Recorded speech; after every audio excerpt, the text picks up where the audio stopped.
మన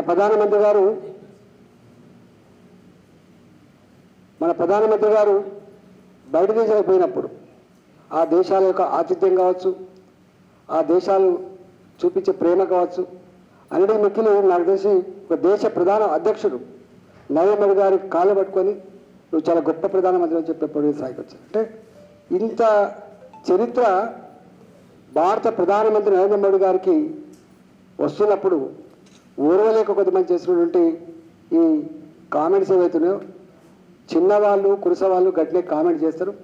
కానీ నరేంద్ర మోడీ గారు ఒకటే, ఈ దేశం ప్రపంచ చిత్రపటం మీద గొప్పగా ఉండాలని, నా దేశ గౌరవం ఔన్నత్యం గొప్పగా ఉండాలని చెప్పే ప్రయత్నిస్తారు. తప్పకుండా తప్పకుండా అది కొనసాగుతుందని చెప్పి భావిస్తూ ఉన్నాం. అదేవిధంగా రేపు మొన్న ఎన్ని ఓట్లలో జనం పాల్గొంటున్నప్పుడు ఒక మాట చెప్పింది మాకు, అన్న ఈసారి మేము స్థానిక ప్రభుత్వాలు స్థానిక పార్టీల గురించి మేము మాట్లాడుతున్నాం, పార్లమెంట్ ఎన్నికలలో మేము తప్పకుండా ఓటు వేసేది నరేంద్ర మోడీ గారికే.